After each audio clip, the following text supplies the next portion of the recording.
Every small town has a story, and we're here to shine a light on the people, places, and moments that make ours unforgettable. Welcome to the Small Town Bold Stories podcast.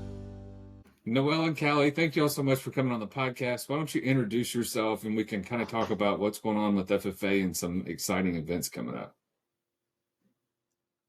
Well, I'm Noel Pack. I'm one of the agriculture teachers and FFA advisors at Meade County High School. I've been teaching there 16 years now. Wow, that's crazy. It's been that long. I'm Callie Hobbs. I have been teaching for 12 years, and I've been at Meade County for the last 9, I guess, at this point. This will be my 9th year at Meade County. I started out in Frankfort teaching there and then made the transition to home. Yeah, time has flown by, it seems like. So for those that don't know what FFA is, maybe kind of talk about what the agriculture part of it is, but then the FFA part of it, because a lot of people I don't think realize that and what that is. Yeah, FFA is a co-curricular student-led organization that is tied directly towards agriculture education. So you can't have FFA unless you have ag ed in the classroom.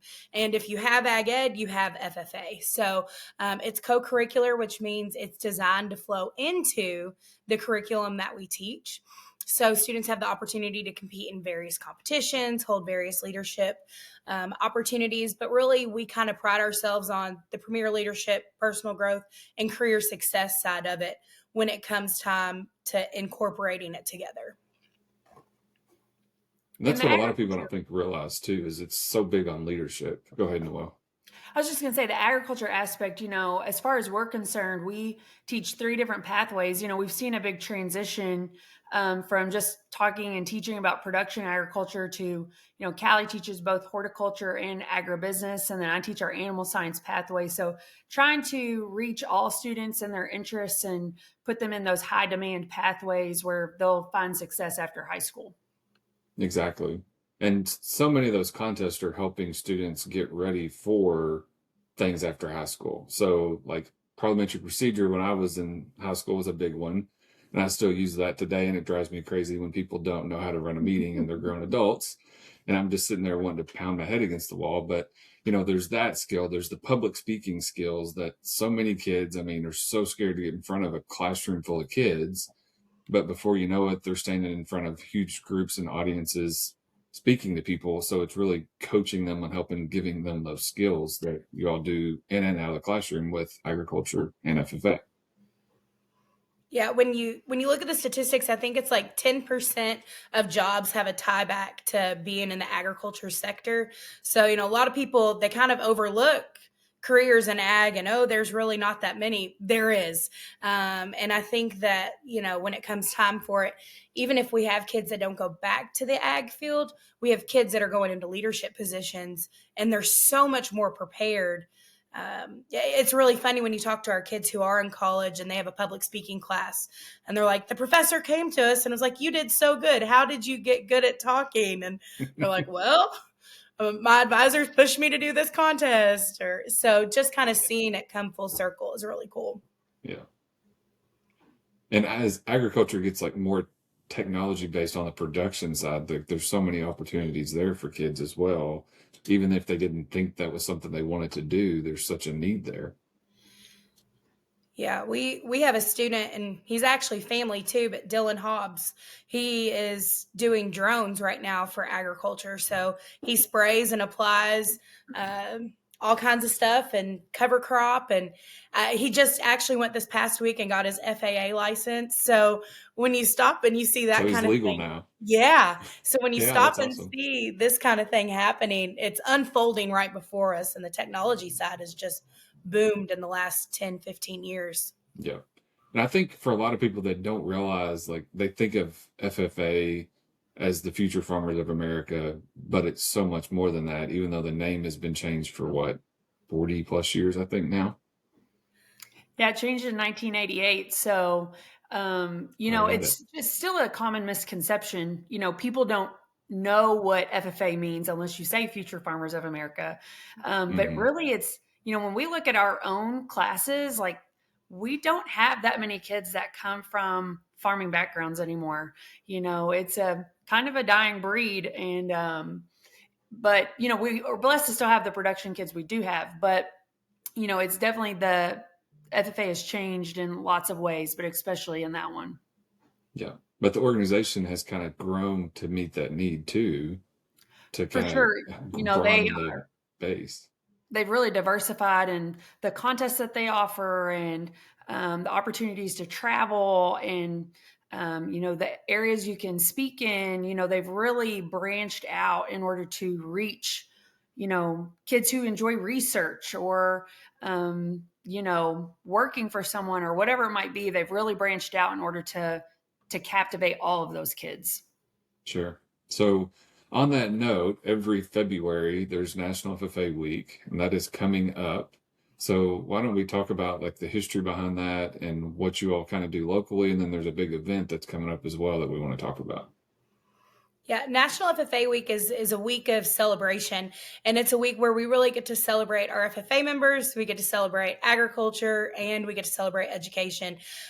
Typically, it falls during the week of George Washington's birthday, and it's more of a tribute to him as the farmer that he was and the impact that he had on our organization. This year, it actually falls a week later, which does not typically happen, but the way the calendar fell, it fell a week later. But this is really a week where our members get to go all out and celebrate who they are as an FFA member. But it's also a good week, too, for kids who aren't an FFA to be able to see, that's what this organization is about from the various events and outreach that we do. Kind of show it to them and give them an idea of like, oh, that might be something that I'd be interested in. Absolutely. For sure. So any events that like the kids are planning for this year's FFA week that you know of yet? So we've been working on planning. Snow days have made it a little bit difficult, but we for sure always like to have some kind of service project. That's a backbone of this organization. And honestly, I feel like a lot of kids get involved in FFA because they want to do community service. Kids have a desire to be involved in their community and to give back to others. So we are for sure visiting Feeding America in E-Town. So we will have the opportunity to package the school bags that go home with kids on the weekends who are food insecure. And then we package boxes that go to elderly community members also. They have some fun things planned also. I think we might visit Cosmic Golf and have a scavenger hunt. Might be cold, but hopefully they'll have the heaters on. Hopefully so. Yeah.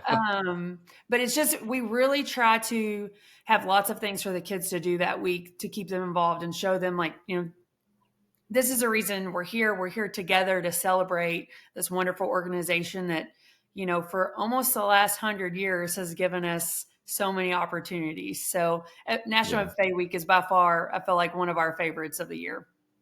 And it's crazy to think that's almost been 100 years coming up here soon. So that is wild. But in addition to the kids getting involved, like it's the community part too. So another big part of the organization is the alumni, and don't necessarily mean you have to be an alumni of FFA. It's really open to anybody that wants to be involved, but they do a big chili supper every year, and that's coming up in conjunction with. So kind of give some history behind that and what's coming up for that. The chili supper is, our alumni puts it on, but it's really a community event where individuals can come together, enjoy a bowl of chili, and see kind of the history of Meade County FFA and what we have done in the community. We're blessed with a group of alumni members. Some of them are parents of current FFA members. Some of them are parents of FFA members that graduated 10 years ago. And some of them are just individuals that have an interest in the organization. Our alumni is what some people might look at as a boosters club, but it's so much more than that because it's individuals in our community who have a true passion for agriculture and our youth. They see the desire that our kids have to serve and lead. So this chili supper has been going on for years. Noel, maybe 10 years? I'm going to say maybe even longer than that. I have 12 in my mind for some reason, but I can't remember for certain. But Time flies. It really does. But it's become an annual event that people really look forward to, that they kind of plan their calendar around it. We've bounced around locations a little bit, but depending on the year, but this has really been an event that brings in former students and parents, and just those who are really interested in supporting youth in our community. So we're really excited for our chili supper again this year.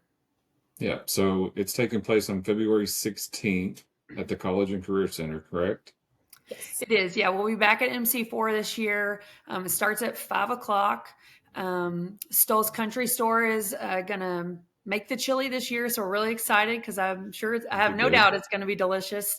And we'll be there till 7. We'll have a live auction that starts at 6:30. So, and lots of local businesses and community members have been very gracious in their donations. So we're excited to see, all of that come together to support the students of Meade County FFA. Yeah. I mean, in the past, there's been cakes, there's been food, there's been quilts, there's been, gosh, a little bit of everything. I think one year I bought a load of rock and used it at a property. So, like, there's something really for everybody to come and take advantage of.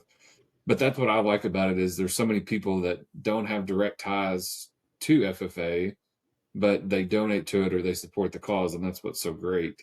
So, if somebody doesn't realize, like, what do those funds go towards? Because I know you all do some really cool things and have had some pretty cool traveling trips in the past. These funds, one of the things that I love that they go towards is they go towards scholarships for our students. The alumni always gives out 2 scholarships to graduating seniors.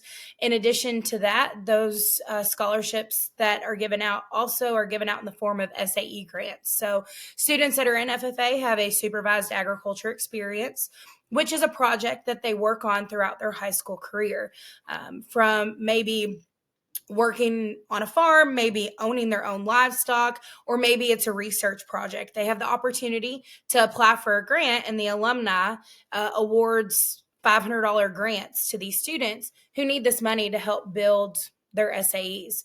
And we've seen some really awesome things happen with those SAEs. And those students have then been able to use that money, build their project, and even go on and win some state awards based off their projects and what they've been able to do with that money.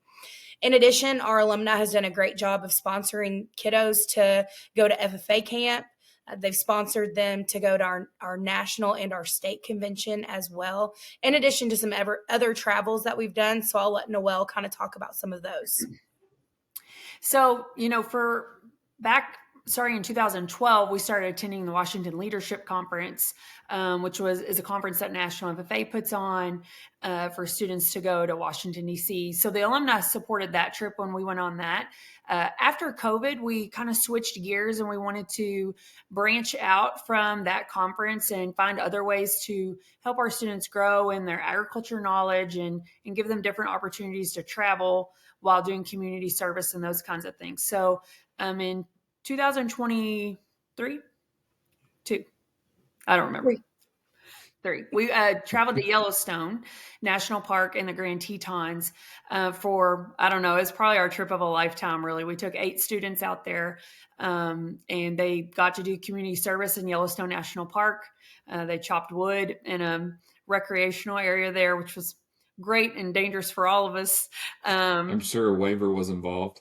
Well, oh yeah. Well, and I'll be honest, Callie and I, we don't chop a lot of wood. We have a dad and a brother that does that. So that was. And they use a chainsaw. Yeah. They don't use an axe. So, along with serving others, we got to see a working cattle ranch. And so our alumni was a huge part of that trip. And then last summer, we visited California and went to Yosemite and Sequoia National Parks in San Francisco. And without our alumni, these trips would not have been possible for our students. They were fortunate. They had a financial responsibility of their own, but our alumni really made these trips possible for the students. And I think you could ask any of them that attended that these trips were life-changing. Yeah. And that's what is so great about the organization is it's really able to open students' eyes up to see things that they probably would have never gotten to see before. Mm-hmm. I know when I was in it, I had never been on an airplane before. And it was because of FFA, I was on an airplane scared to death, thinking the thing was going to go down, but now it's the only way to travel. So, it really opens students' eyes up. And I can only imagine what they got to see in California Yosemite, all those places, but it's all because of the people here locally that want to support it. It makes it all possible. Yeah, sure. without our alumni, we wouldn't be able to do what we do at all. I mean, their continued support, it's unmatched compared to anything else we've experienced. And students, I mean, they're successful. I mean, you had a student that was a runner-up at a national contest, and maybe tell people about that last year at National FFA convention. Yeah, so FFA has 4 major awards where students are recognized as a national star in a specific area, whether it's in production agriculture, in placement where they're working for someone. Our former student, Braden Compton, who graduated in 2022, was named a finalist, meaning he was top 4 in the nation as a national star in agriculture placement for the work that he's done with his supervised agriculture experience. So honestly, once in a lifetime experience, I feel like as a teacher, just like it was a full circle moment to see, him grow from a freshman to the gentleman he is today, and to watch his work on the farm, watch him flourish and his passion for agriculture just grow. He's also an alumni member who continues to give back and helps with this chili supper and auction. Braden is one of many successful students we've had. I'm not going to toot Brian's horn too much, but, Brian served as a state officer. Brian's sister served as a state officer. We've had lots of state officers, kids who've competed in national contests. Number one, we have great supporters, but we have great kids who make this job what it is. Yeah. And it helps when you have good advisors too. I think it's really cool to see all these kids that do come back as alumni members who want to continue to give back in various ways, whether it's helping us at the fish booth in the summer, or, attending the auction and chili supper, or just stopping in to say, hey, we are genuinely so blessed. Mm-hmm. Yeah, exactly. Well, so as we kind of wrap things up, what should people know about that event? How can they get involved? If they want to donate something, what should they do? So just to kind of recap the details, it'll be Monday, February 16th at the Meade County College and Career Center. So that's the vocational school at the high school. It'll be on the second floor there from 5 to 7 with the auction starting at 6:30. Just follow the crowd. Just follow the crowd. Yeah, it's just $5 to eat. We asked for a $5 donation. So, come out and join us. If you're interested in donating, you can either reach out to Callie or I. But Madison Compton is the current president for Meade County FFA alumni. She's the best point of contact, but Callie and I can definitely get you in touch with her.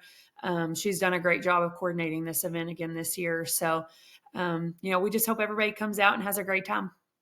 Yep, a lot of information can also be found on the local Facebook page, the Meade County FFA Alumni Facebook page. They've been posting pictures of some donation items that have already rolled in, and contact information is also on there if you need to find it. Awesome. And make sure you bring your checkbook that night. That way, if you buy something, you can pay for it. Yes. All right. Well, thank you all. I hope to see you on the 16th and have some good food. Thanks you so much, Ryan. So you've got a cool story to tell. Something about our community that makes it strong and unique. You have a business, someone that has a really cool story about the history of our community or anything else. Well, we want to tell that story on the podcast. So do us a favor and visit smalltownboldstories.com so that we can tell that story next and you get to hear it. Thanks for listening to this episode of the Small Town Bold Stories podcast, brought to you by Next Home Chisholm Realty. Don't forget to subscribe so you never miss an episode, and we'll catch you next time with more bold stories from the heart of our hometowns.